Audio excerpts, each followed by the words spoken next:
en los últimos días hemos conocido esta iniciativa que parte desde el presidente de descentralizar la justicia federal en cierta forma para garantizar la independencia de los jueces. ¿De qué se trata cuando hablamos de reforma judicial? Conocimos un editorial tuya que tiene que ver con una comparación con la provincia de Santa Cruz, ¿no? Y cómo se ha venido modificando, sí, la justicia en los últimos años. Sí, es una reforma que trae varios puntos para estudiar y para analizar. Me parece a mí sí que la cuestión de fondo, y quizás la más importante, sin ninguna duda, es la ampliación de integrantes de la Corte Suprema. Y eso es un poco la comparativa que hacíamos en esa editorial que vos mencionás, porque en Santa Cruz se llevó adelante esa ampliación también. Obviamente logrando poder político absoluto, porque el Tribunal Superior de Justicia en Santa Cruz es 100% del color político actual, así que, como decía también en esa editorial, se logra una efectividad del 100%. A mí me cuesta un poco y estoy tratando, haciendo por lo menos el esfuerzo enorme, de no agrietar este debate, porque si no también estaría dado, pareciera que desde un solo lado, una mirada subjetiva del punto.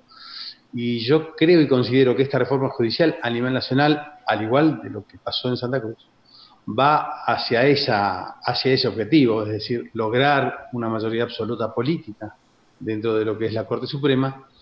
Y esto cualquier partido político que lo haga o cualquier gestión política que lo haga está mal, definitivamente está mal, porque la cuestión de fondo no se termina de discutir, que debería ser seguramente, primero que nada, creo yo, una reforma constitucional, me parece que primero es lo primero, ya que la ley que va a transformar la justicia, a reformar la justicia, va a caer en permanente inconstitucionalidad con algunas cosas. Juanjo, cuando hablas de aumentar la cantidad de jueces, esto significa que hay cambios y justamente fue Cambiemos quien propone de alguna manera esto en algún momento en el pasado, ¿no? También, exactamente, lo propuso Cambiemos en algún momento, lo lleva adelante ahora este gobierno y es impulsar la ampliación de la Corte Suprema de 5 integrantes que son hoy a 11 integrantes.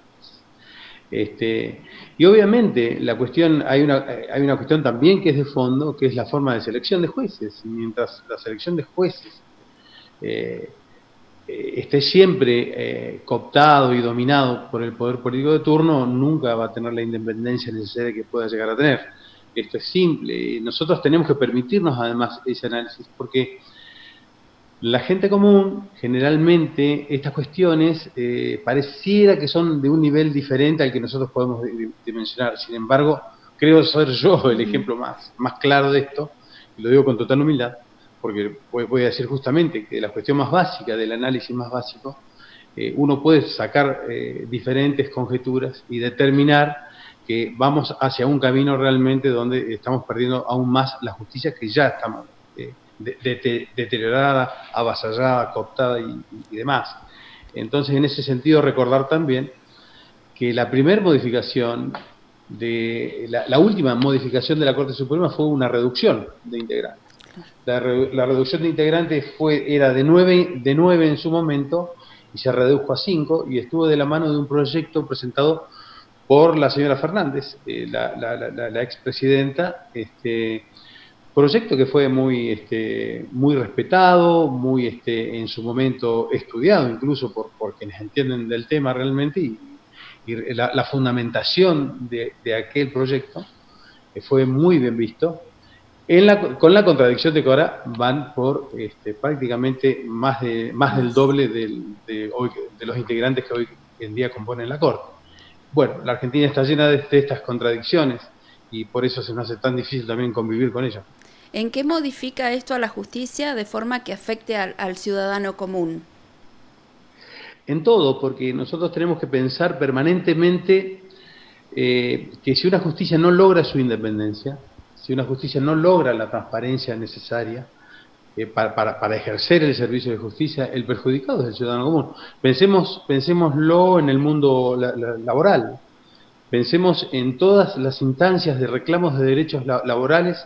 Pensemos y situémonos en Santa Cruz, que una contienda, un juicio laboral llevado aquí, podemos ganar la primera instancia, podemos ganar la segunda instancia. Pueden apelar, podemos ir a casación, el Tribunal Superior, y vamos a la última instancia, que es la Corte Suprema. Si está cooptada por el poder político, va a avanzar siempre en favor de la patronal. Sobre todo para esta provincia donde la patronal es prácticamente el Estado. Doy como un ejemplo, como para que se pueda entender dónde puede estar el perjuicio. Más allá que ideológicamente pienso también que la no justicia o la falta de justicia son responsables directos del hambre del pueblo. Eso no es aquí, es a nivel mundial. La justicia que no llega a tiempo se transforma luego en una injusticia enorme, donde las sociedades quedan diezmadas por las necesidades, por el hambre y demás. Pensemos si era el contexto para una reforma judicial. Pensemos si en este contexto de pandemia la cuestión prioritaria es la reforma judicial. ¿Qué puede interesar? Más allá de que puede tener su importancia y merece su debate, porque pensemos también en esto, que hay una zanahoria enorme dentro de lo que es la reforma judicial, como por ejemplo es el juicio por jurado, que es una cuestión muy interesante, que es la participación directa del ciudadano común dentro de lo que es la aplicación del servicio de justicia. Y digo zanahoria porque presentan esa zanahoria como una cuestión interesante, pero por debajo la puñalada trapera tiene que ver justamente con esto de la ampliación de la Corte y hacer una Corte totalmente funcional al poder de turno.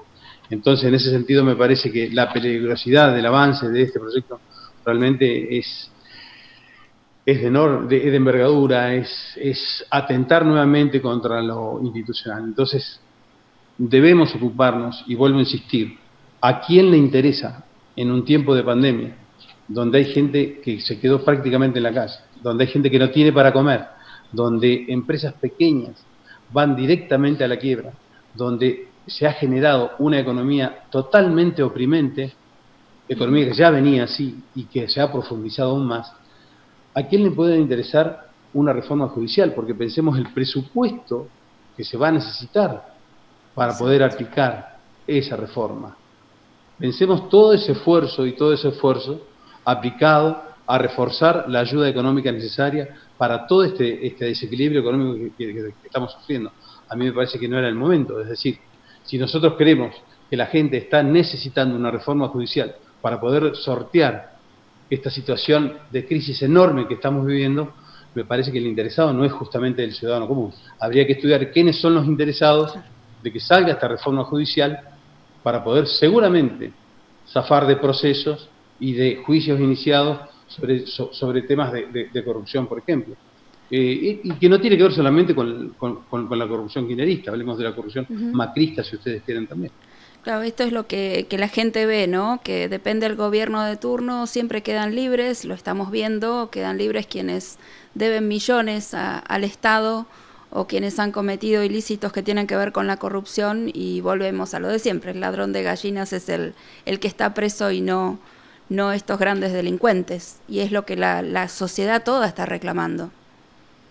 Es que esta superestructura y esta superingeniería que se lleva adelante en esta reforma judicial, justamente no se está pensando en el delito menor, se está pensando en el delito político, ni siquiera delito político, en el delito normal y ordinario que luego cubre la política y lo transforma en perseguidos políticos, como se suele decir generalmente, y son ladrones comunes y corrientes. Peor aún, porque lo hacen con todo el poder que tiene estar al frente de la gestión del Estado y el dinero público. Entonces, en ese sentido, me parece que lo que se busca concretamente es la impunidad y consagrar esta impunidad a través de una reforma de la justicia. Realmente tengo la sensación de que es ir por todo sin importar absolutamente nada. Vuelvo a insistir, la emergencia y la urgencia en Argentina está pasando por otro lado. Necesitamos normas nuevas que tengan que ver con la protección del pequeño empresario, de la pequeña pyme, de la gente de la salud. Poder cómo podemos reforzar normas que puedan habilitar y poder comprometer gente, que pueda reforzar la situación de salud apremiante que se está viviendo.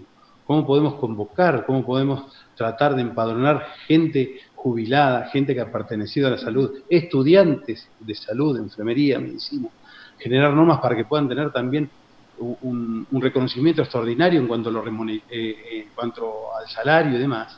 Entonces me parece sobre esas normas me parece que habría que trabajar, y que es lo urgente en este momento.